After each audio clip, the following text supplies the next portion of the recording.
Okay, let's see here. Good morning, everyone. It's Kanurama from North Carolina here. And I hope everybody is out there doing good. And some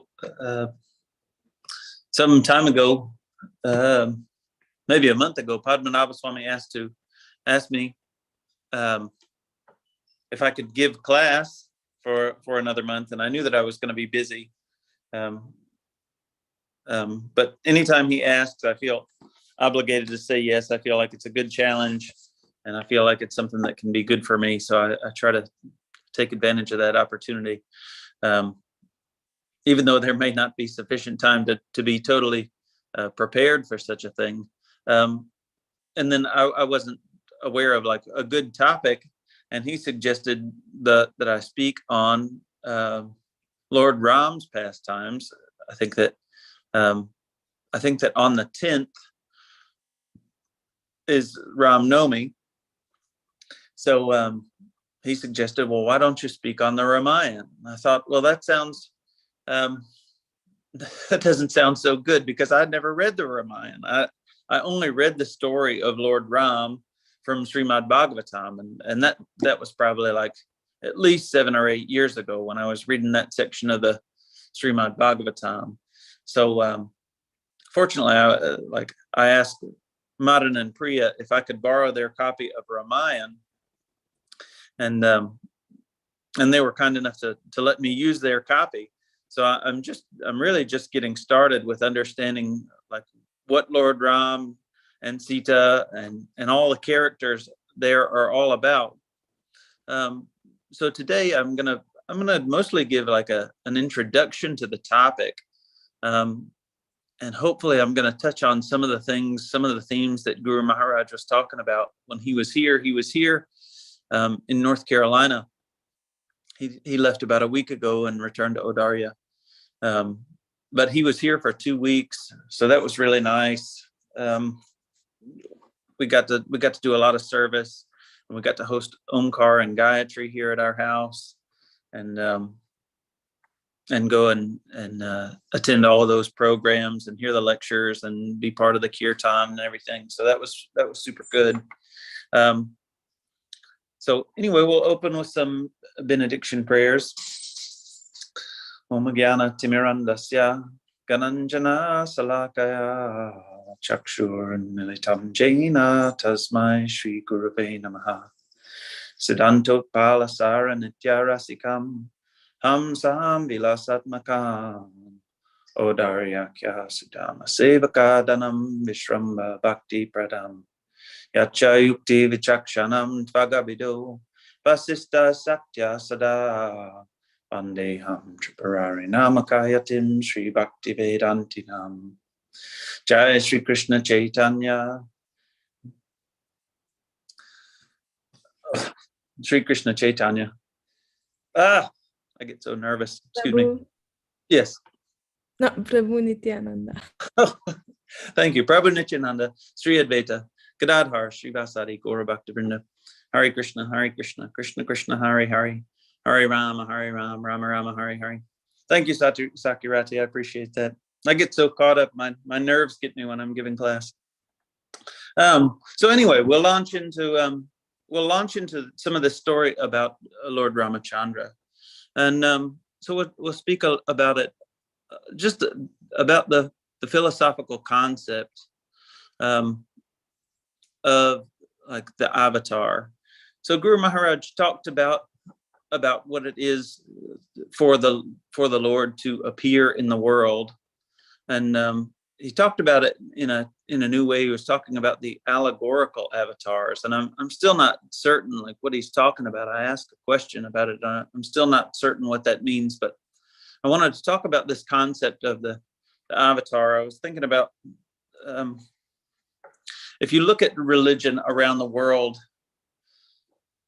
in a more universal approach, or what they call like a perennial approach.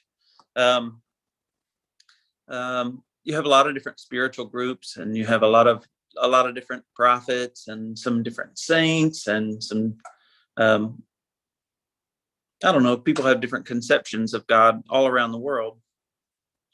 And everybody thinks about God differently. And so like, but I think that there are many similarities. And I think that if a person, the average person, were to take full advantage of the human opportunity, having this large consciousness, a big mind, and a big intelligence, comparatively speaking to the animals and the lesser beings, to take advantage of the opportunity that the human consciousness affords, and to delve deeply into the subject of like understanding what is God, what is my relationship with God, what is the source of the universe, what is my source, how am I connected with that, is that source a person, is it an energy, or what have you, and look at all of those spiritual traditions in a larger way, to make a larger academic study, in order to find out like what is the ultimate truth.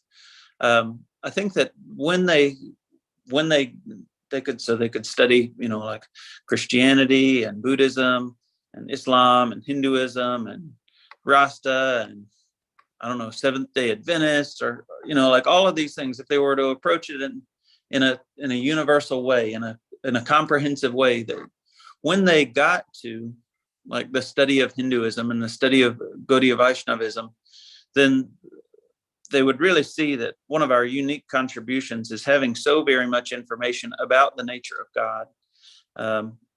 Like, what is his name? What is his form? What is his address? What is he like? How many ways does he appear in the world? If you just look at just religion on the earth planet in general. So I want to talk about the nature of the avatar just a little bit. So the avatar principle is that sometimes that God or God's empowered representative appears on the earth. And I think that a lot of people, they don't necessarily think that way. Like where I live is a very Christian place. In North Carolina, they call this section of America the Bible Belt. So a lot of people are Christians, in all different branches of Christianity. You got Baptists, Methodists, Catholics, the whole gambit of them. Omkar and Gayatri, when we were riding around, like going to different places between Raleigh and Hillsborough, they were noticing, oh, there are so many churches. All these people are worshiping. On Sunday, there was a big church and the whole parking lot was full and everything. But I think that, they believe their faith is in Jesus. And they generally think that Jesus, of course, is connected with God. But I think that many of those people don't. The Christian text offers a little bit less information about what is the nature of God, like what is he doing in his own realm, what does he look like, who are his friends, like how do his devotees approach him. So I think that many of them are confused about like the nature of how God appears in the world. There's an old song from the 90s, and I think that it was this person named Sting. He's a famous British person. He used to play bass and sing for a band called The Police, and then he had a famous solo career. And he's very famous as a religious thinker, a spiritual thinker in his own right. But in this one, there's a song called All This Time. And in All This Time, he's talking about how the story is that his father had recently passed in the late 80s. Him and his mother had both passed. And so he's talking about like burying his father at sea and talking about religious ideas. And he poses the question in the song, and I hope I'm getting these lyrics right, but he asks, if the father of Jesus exists, how come he never lived here? And so like, I think the question arises for the average person, if God exists, how come he never appears in the world? How come he isn't here? How come he doesn't like appear and like rescue us and set things right when there are so many crazy things going on in the world? If God is good, if God is all powerful, then why doesn't he come and like rescue me? So I think that if that person who we were talking about earlier was studying world religion, if they were to come into the Gaudiya literature, they would find all this wealth of information. So we'll talk about it just a little bit from the Bhagavad Gita perspective. So Krishna, of course, is the appearance of the Lord about 5,000 years ago. So that in and of itself is amazing. But he describes a little bit about how God does appear in the world. In the 4th chapter, in the beginning, he's talking with Arjuna, and he's telling Arjuna, like, years ago, I spoke this science of yoga to the sun god, Vivasvan. And he in turn instructed it to his son, and he instructed it to his son. And in that way, like the science of yoga has been passed down in the world. And Arjuna asked, well, like, you weren't like, here you are, you're my contemporary, you're just like, you're almost my age. How could it be that you spoke this to the sun god millions of years ago? And Krishna explains, like that I've gone through many appearances. You've also gone through many appearances, but I can remember all of those things because I appear by my own energy. Avyatma, I think he says he appears by his own energy. And Arjuna, or the regular person, we appear because of the force of destiny that's provided by our karma. So we've done some good things, we've done some bad things in the past, and so we appear in the world in samsara again and again. But Krishna doesn't appear like that, but he does appear. I think the essence of one of the things I want to give an emphasis to is that God does appear in the world, and he's explaining so he goes on to explain to Arjuna, yada hi dharmasya glanir bhavati bharata abhutanam adharmasya tadatmanam srijamyaham. Whenever, O descendant of Bharat, dharma is diminished and unrighteousness is on the rise, at that time I myself manifest. Then he goes on to say, Paritranaya sadhunam vinasaya chaduskritam dharma samstapanarthaya sambhavami yuge yuge. For the protection of the saintly and the destruction of evildoers, as well as for the purpose of establishing dharma, I manifest in every age. So there are different types of avatar, and Guru Maharaj often talks about how an avatar is a person who crosses from up to down. So there's a person who comes from a higher realm to a lower realm. God exists in his own way in a higher realm than the day-to-day of what goes on the earth planet. He exists in lots of different ways, but but generally, like, to descend from a more spiritual realm to a more mundane realm like what we live in is called the avatar descent. And there are different types of avatars.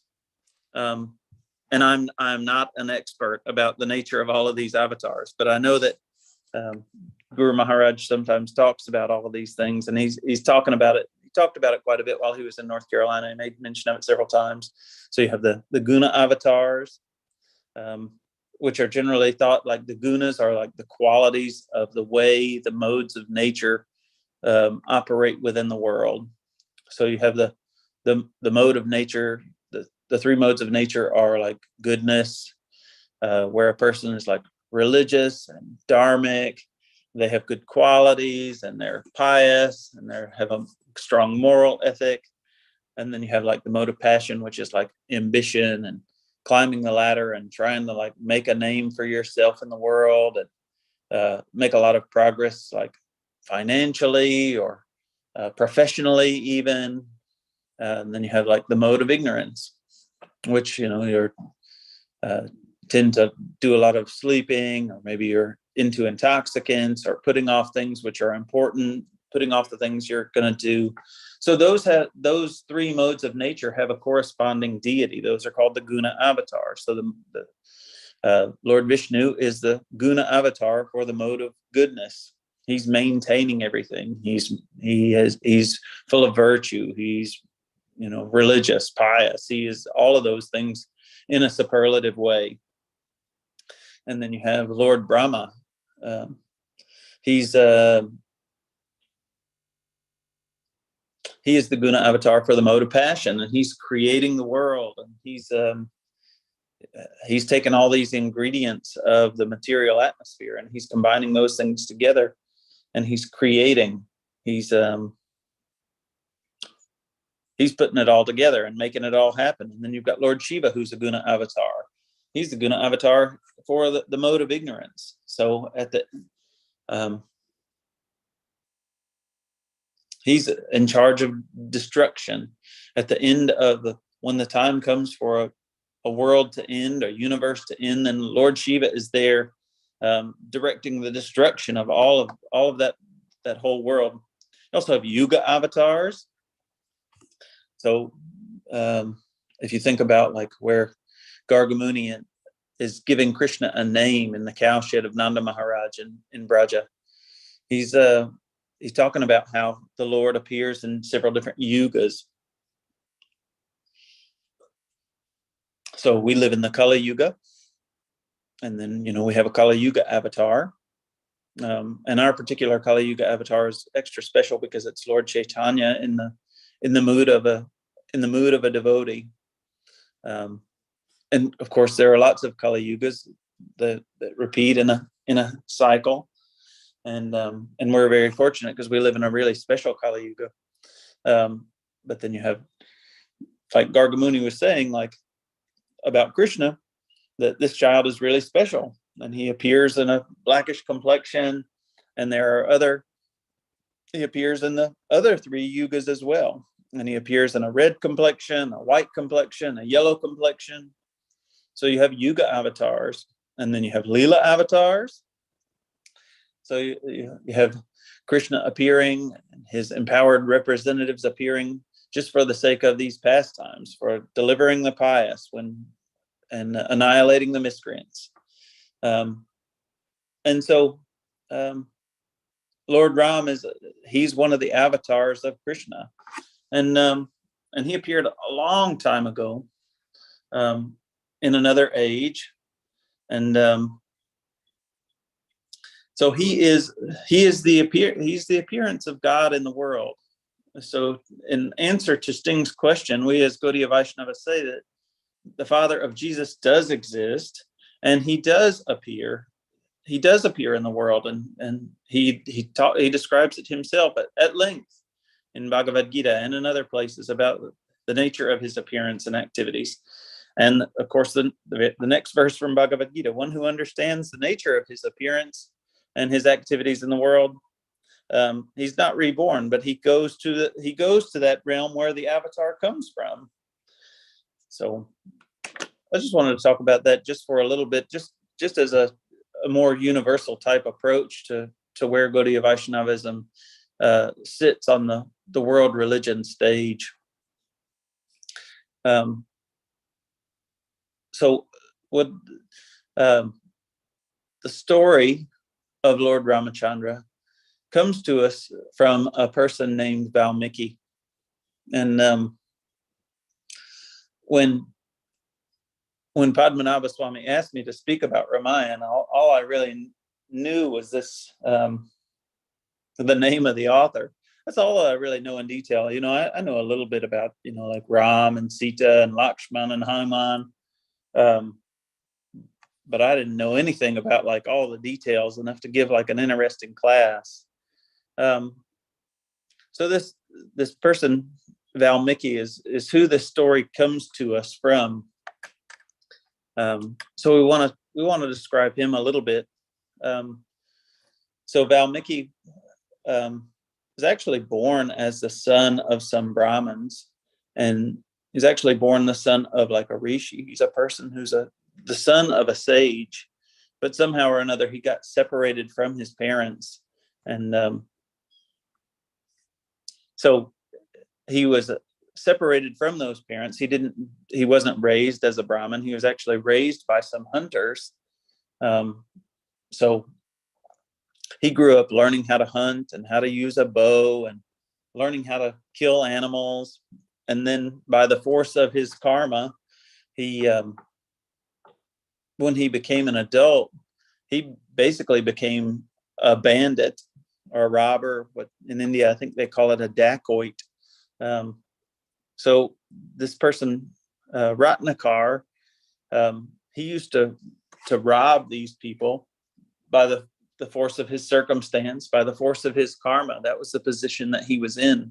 And then one day, the sage Narada came to Ratnakar, and he saw what he was doing, waiting by the side of the road, and some weary, unsuspecting travelers were coming along, and Ratnakar jumped out of the bushes and held a sword or a knife to them and said, give me all your money or something. And so those people had to give up their money, give up their coins or their jewels or whatever bit of wealth they had. And Narada said, actually, what you're doing, it comes at great cost to yourself. And Ratnakar said, well, what do you mean?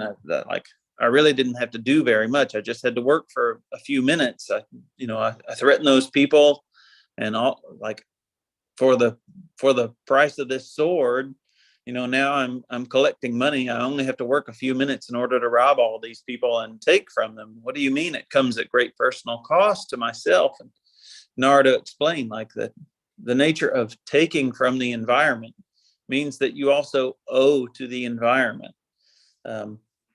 As Guru Maharaj says, like we come into the world and we take from the environment from the very beginning.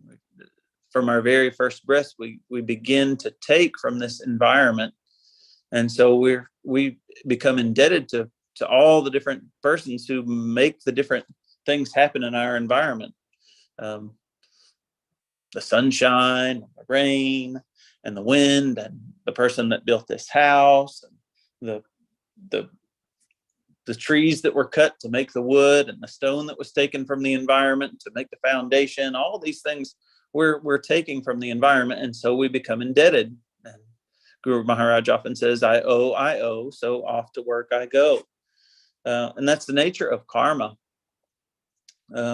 We're implicated within this atmosphere, and as long as we're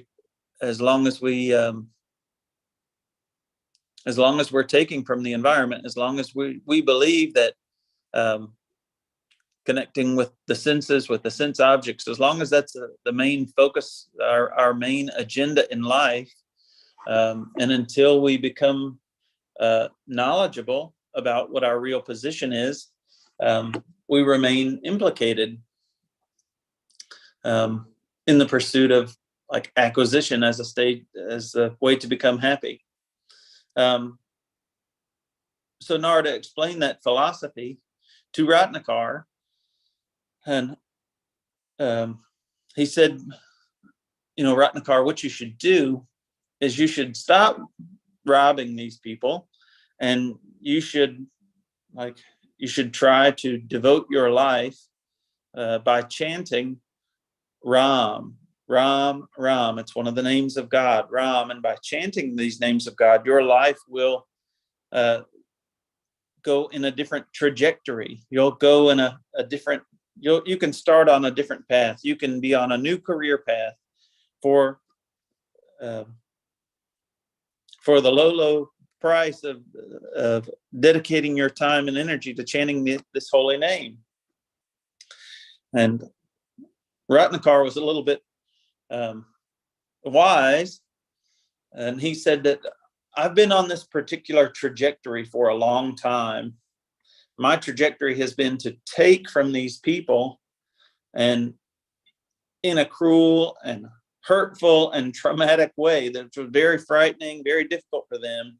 And I'm focused on that. Sometimes I have to kill these people. I've killed all these animals. Like, that's my background. Like, that's where I was educated.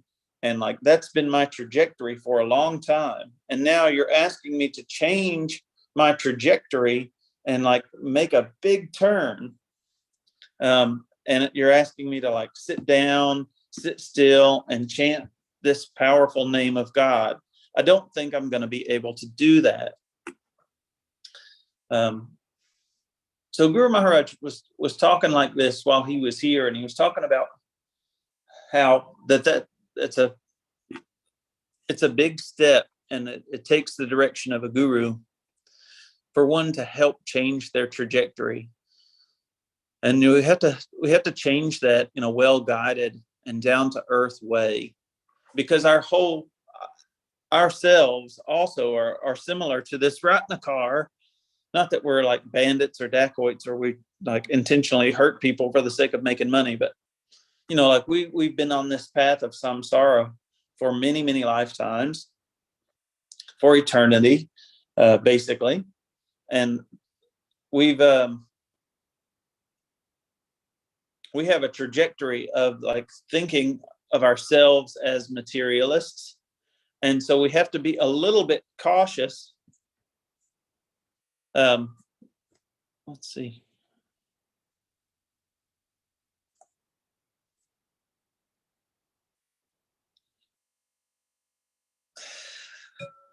Thank you. Krishna Kumari writes that Sting and the Police are her favorite. He also wrote Spirits in the Material World. That's right. So anyway, we've been on this trajectory for a long time of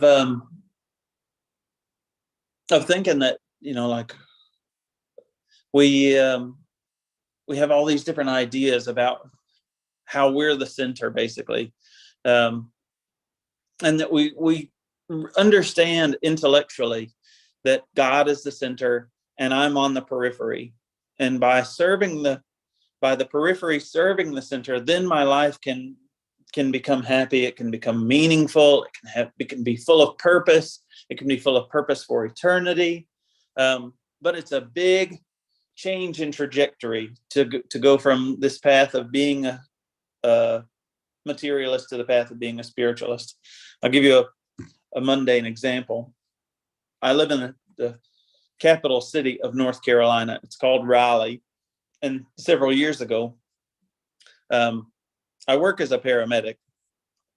And several years ago, in the fire department, they had a $1 million fire truck, a big ladder truck that, like the kind that's so big that it bends in the middle, and it has a ladder that goes up, like 10 stories or whatever.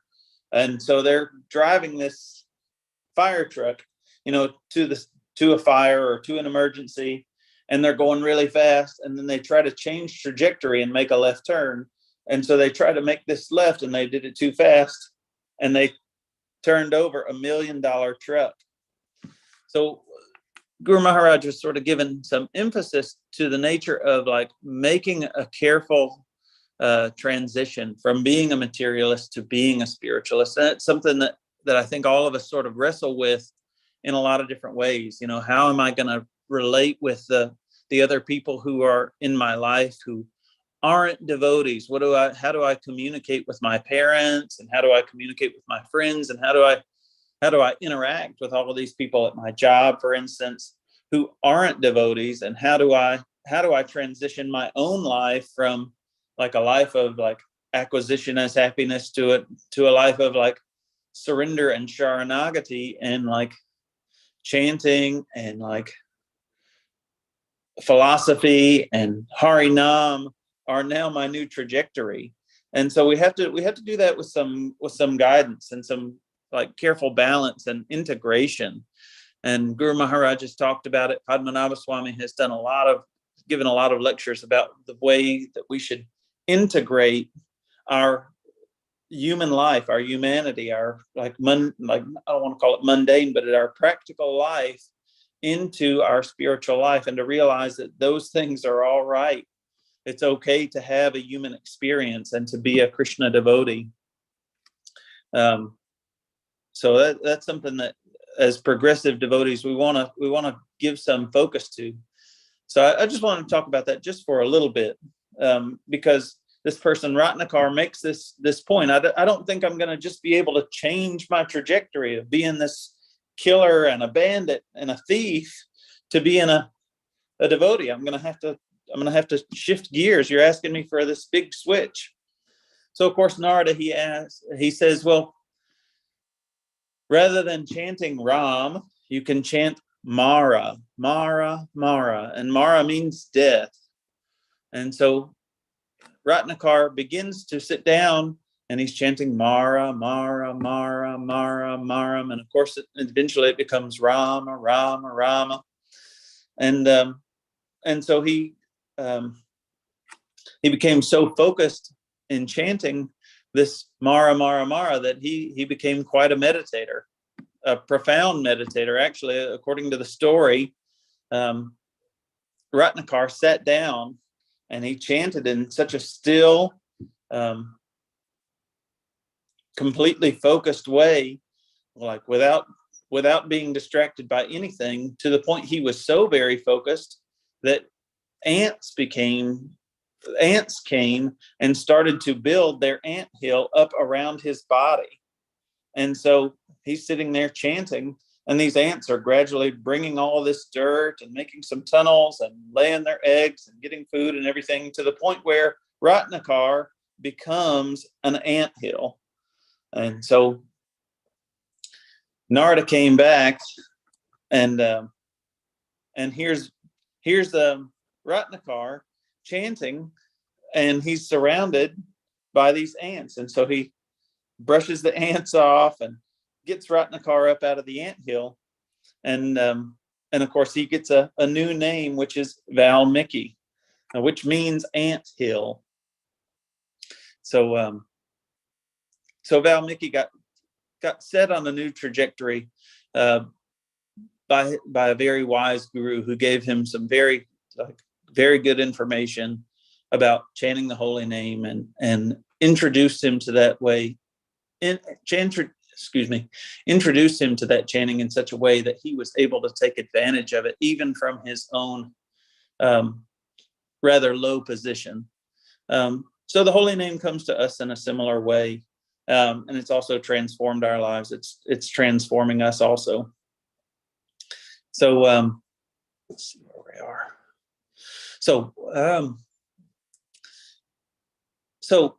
I want to introduce some of the characters from the story that we'll delve into a little more. So of course we talked about Brahma just a little bit. Brahma's going to be an important character in the coming story. Narada is going to be, he's involved in the story some more. And then we're going to talk a little bit about Ravana.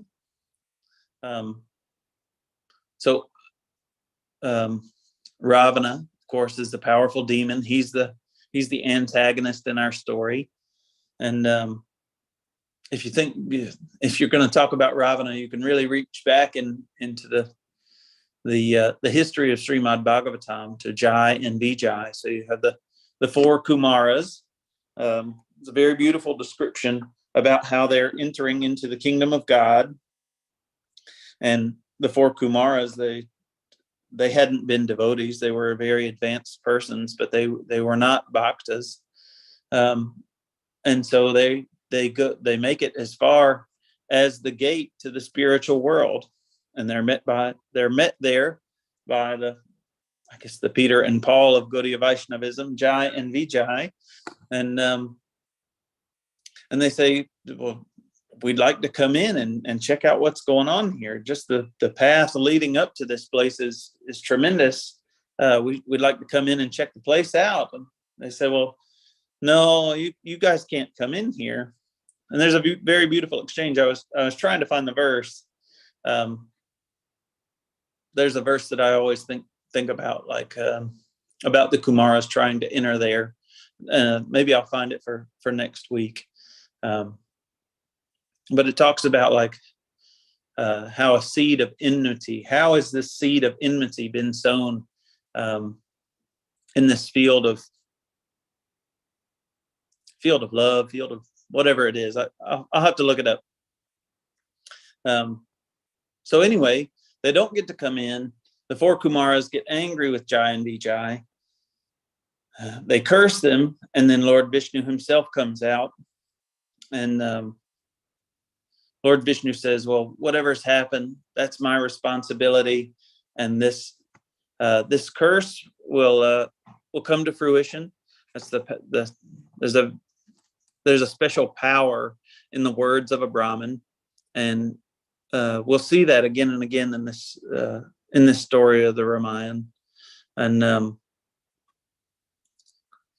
and so Lord Vishnu wants to honor the power and truthfulness of the words of that Brahmin, of those Brahmins. And so Jai and Vijay are cursed to appear in the world 3 times as enemies of the Lord.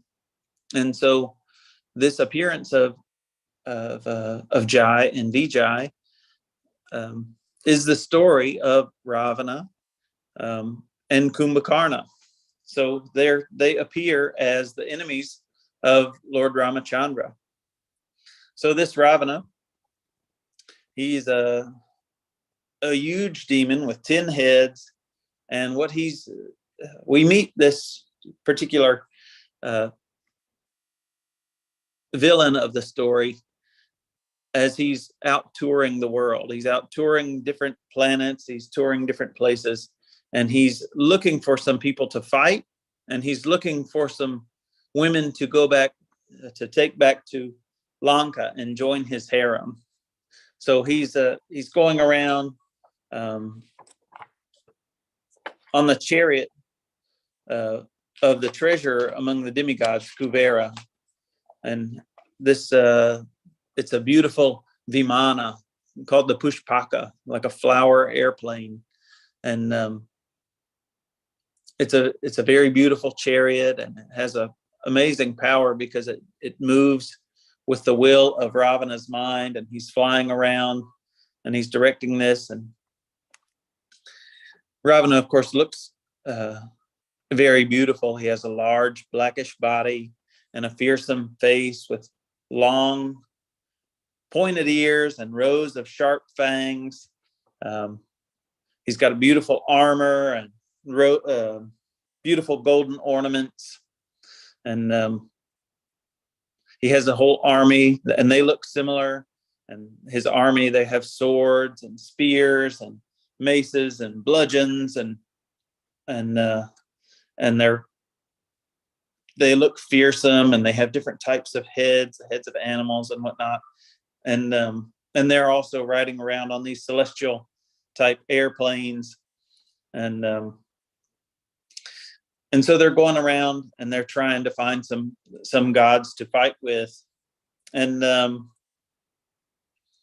so as they're going around, sometimes like they see a group of Brahmins, and those Brahmins are there, and they're sitting in the forest, and they're dressed very simply, and they have a sacrificial fire, and they're offering ghee to the sacrificial fire, and they're chanting Vedic hymns, and so the Ravana and the other Rakshasas that are accompanying him as his army, they laugh to see such things. They laugh to see the worship of Lord Vishnu.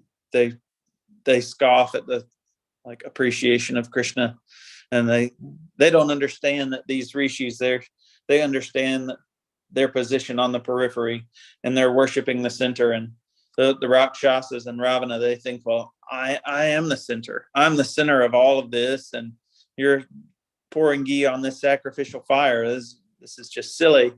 And so these Rakshasas, they try to pollute the atmosphere of those rishis. And so they, from their pushpakas, their vimanas, they shower down on the heads and on the sacrificial arena. They shower blood and stool and urine and flesh and blood that comes pouring down like a rainstorm on on these Brahmins who are trying to hold a beautiful, simple sacrifice for Lord Vishnu. And so they go around. That's one of their pastimes, and Ravana is looking for some beautiful women. And so he looks down into the forest, and he sees there's a lady sage, and she's sitting deep in meditation. And Ravana thinks, so this is a very beautiful woman. I should go down and talk with her and see if I can't interest her in coming back to be part of the harem.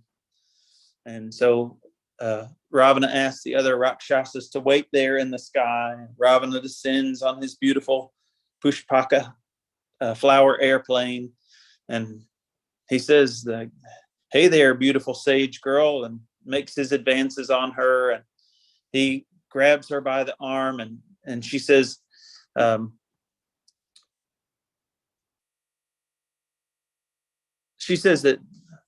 her name is Vedavati, and she is the daughter of a powerful sage who was himself a son of the gods,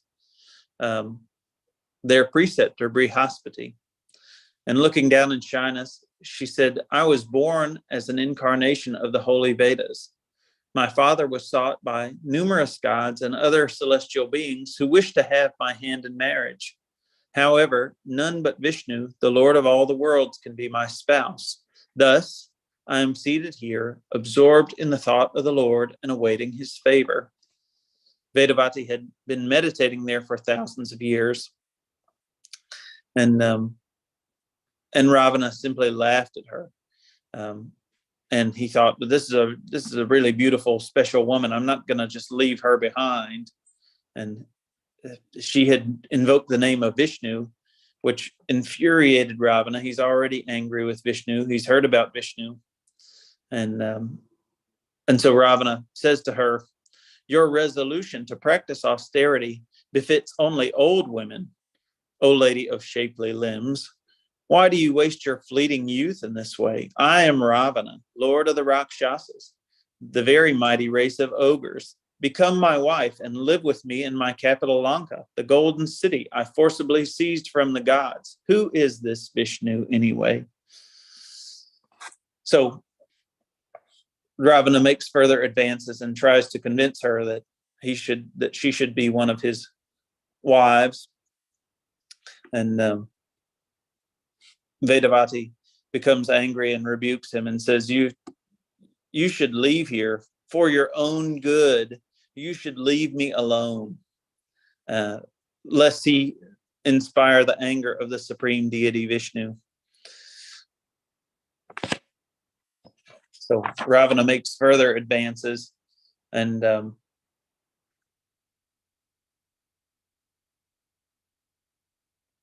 so Ravana grabs her by the hair, and so Vedavati reaches up with her arm, and by her mystic power transforms her hand into a knife and cuts the hair free from Ravana's grasp and says, O evil one, I shall now quit this body defiled by your touch. As I have been insulted by you, I shall take birth again only for your destruction. Appearing from the earth, I shall become the pious daughter of a virtuous man, and you and your entire race will be destroyed as a result of that birth. Vedavati closed her eyes and thought of Vishnu, and seeing him within her, before Ravana's eyes, she invoked from within herself the element of fire, and her body was immediately consumed by the flames. And so Ravana thought, well, I definitely lost out on that one. She's definitely not going to be part of the harem. And so he continued on. He rode back up in his Pushpaka Vimana flower airplane and met back up with his other Rakshasa followers. And he goes on, and he's out looking for some other people to fight with. And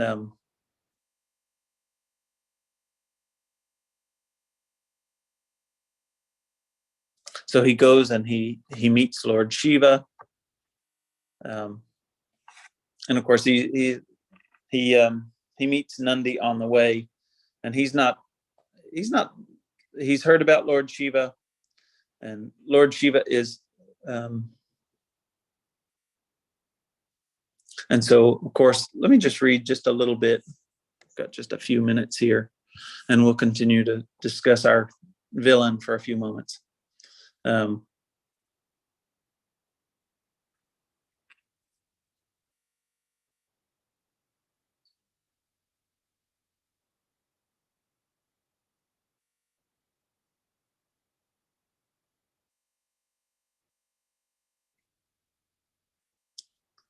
So as Ravana is going, I'll backtrack just a little bit. So he meets Nandi, who is the servant of Lord Shiva. And Nandi tells Ravana, "You have arrived at Shiva's abode, which is inaccessible to all created beings. You will not be able to pass this mountain. Therefore, turn back and go the way you have come." Ravana looked at the strange body of Nandi with its monkey head and laughed out loud. He spoke in a derisive voice, "Who is this Shiva?" Hearing his master insulted, infuriated Nandi, which is obviously a different Nandi than the bull Nandi, who is Lord Shiva's carrier. Nandi, raising his pike, which shot forth tongues of fire, he said to the demon, "O Rakshasa, I should kill you at once, but I will not do so, as you already stand killed by your own sins. But I say this, as you disregard me in my monkey form, there shall be born on earth many monkeys of terrible strength who will annihilate your race." As Nandi spoke, the sound of heavenly drums reverberated in the sky, and a shower of flowers fell. Ravana's eyes flamed in anger. He did not like being told what to do, and he roared at Nandi, "I shall remove this hill from my path. What do I care for you and your master?" The demon immediately plunged his 10 huge arms deep into the side of the hill. And when we're talking about this hill, we mean Mount Kailash, where Shiva and Parvati and their followers are there on the Kailash hill. He began tearing it up and slowly rose above the earth, shaking violently. As the hill shook, Goddess Parvati, the consort of Lord Shiva, slipped from her position and clung to her husband. Shiva reassured her, saying, "Do not be afraid. This is the action of the vain demon Ravana. I shall deal with him shortly. He cannot harm you." Parvati's eyes turned red as she replied to her powerful husband, "As this wretch has frightened a woman by his violence, his death shall be caused by a woman." Shiva stood up and pressed down upon the hill with his toe. Ravana at once felt an unbearable pressure. His 20 arms, which resembled huge pillars holding the hill, were crushed. Ravana let out a tremendous cry, which resounded throughout the 3 worlds of heaven, earth, and hell, terrifying all beings. He was trapped by the weight of the mountain and could not move. So Ravana's ministers, they said to him, "We have heard that Lord Shiva is easily pleased, and he's also easily displeased. He's Asutosh. So while you're stuck there, you should offer him some prayers and seek his compassion, and he'll be gracious to you." So Ravana, who had studied the scriptures, he began reciting the hymns from the Samaveda in glorification of Lord Shiva. And after 100 years of such penance and austerity, being trapped there under Mount Kailash, he still remained alive. And although in great pain, he continued to offer these prayers, and Lord Shiva gave him a benediction. And so Shiva came out, offered him his blessing. Ravana said, "If you're actually pleased with me, then give me a weapon." And so Shiva smiled and said, "So be it." And Shiva raised his palm and vanished from the spot. So Ravana went back to his pushpaka, flew back up into the sky, and he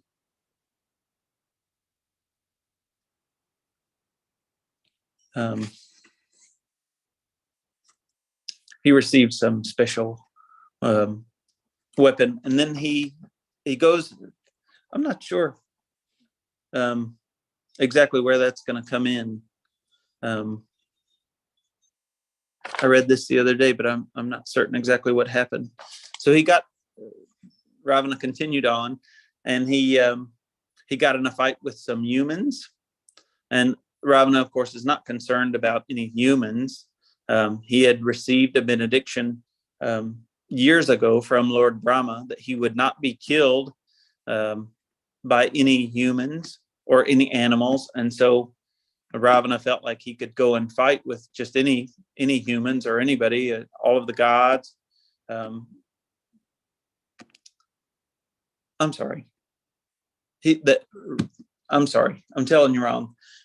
So Ravana had received a benediction that he would not be killed by anyone except a human or an animal. But because he had such extreme prowess, Ravana naturally just dismissed the humans because they're small, not powerful compared to Rakshasas like himself. And so he didn't worry about it. So he goes and he gets in a fight with in the kingdom of a king named Anaranya. And so, of course, he's destroying the armies of Anaranya. And Anaranya, the king, finally, he comes out, and he's the only one of his army who has any power to fight with Ravana. So they're throwing weapons back and forth, and Anaranya makes a little progress. He hits Ravana with a few weapons. Ravana hits him with some weapons, and finally Ravana attacks this person, Anaranya, with a very fierce weapon. So he took his mace and whirled it about until sparks were flying off, and then he hurled this terrible mace at the king Anaranya, and he hits him in the face and the head, and he's struck, and he's thrown to the ground, and as he's dying, Anaranya says,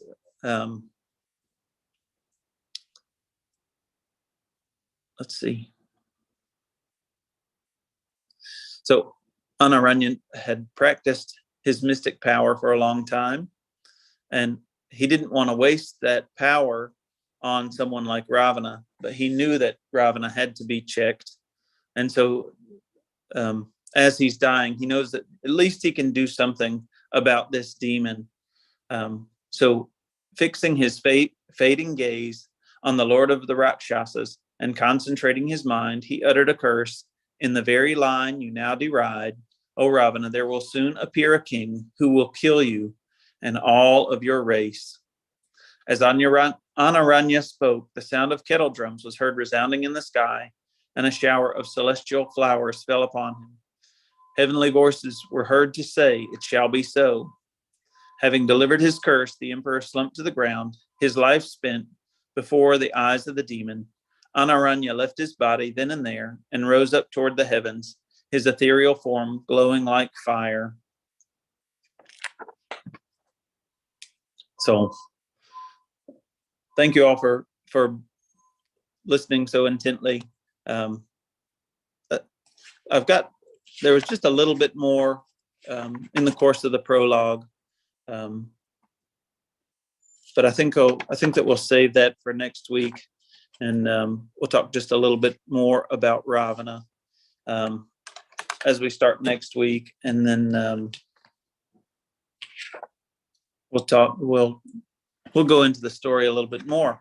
And so, if anyone has any questions or comments or anything they'd like to say or ask, I'd be happy to entertain that at this point.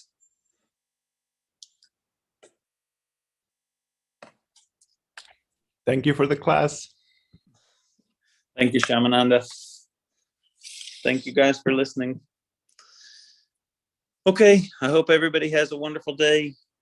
And I hope you have a wonderful Ram Navami. It's coming up very soon, and we'll talk more about it later on in the course of the month.